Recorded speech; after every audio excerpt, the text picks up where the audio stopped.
Hi, this is Mato. Welcome to my online chess lecture.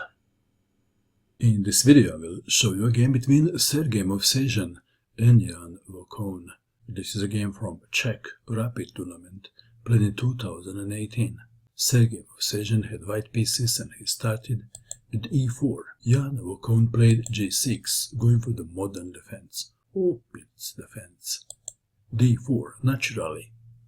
Bishop to g7, knight to c3, c6, h3, d6, bishop to e3, b5, starting the pawn storm on the queen side and discouraging white from castling queen side.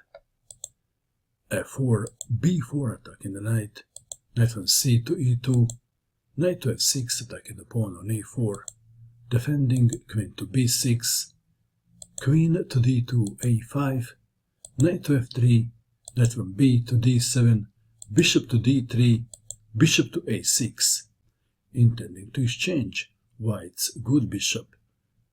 White to move. Sergei Movsesian castled kingside.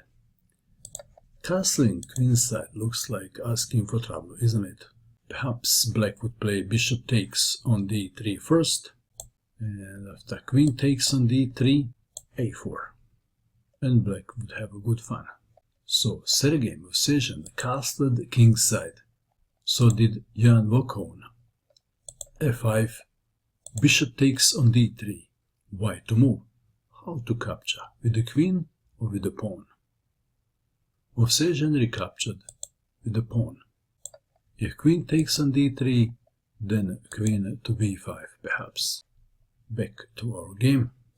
c takes on d3, queen to b5, rook from a to d1, c5 seeking the counterplay on the queen side, king to h1 to avoid a surprise check on the long diagonal, rook from a to c8, d takes on c5, clearing the square for the knight, knight takes on c5, knight to d4 attacking the queen, queen to b7, white to move.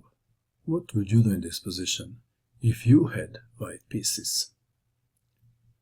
Movsesian played the best move, bishop to h6, intending to exchange dark square bishops, and this will not benefit black king. Knight on c to d7, bishop takes on g7, king takes on g7, f takes on g6, clearing f5 square, h takes on g6, white to move. What would you do? Please pause and find the best move for white. Did you pause? What did you find? White played a move and black resigned, and the move is knight from g to f5 check. Black resigned. If king goes to g8, then queen to h6, threatening checkmate. If pawn takes knight, another knight takes his place, and the only way to stop checkmate is to resign. Let's go back. After check, if pawn takes knight, knight takes on f5 check, king to h8, king to g8 is not better, queen to h6 check, king to g8, queen to g7 check, mate. What a beauty. What do you think of this game? And that is all. I hope that you enjoyed watching this video. I wish you good luck with your chess, and bye for now.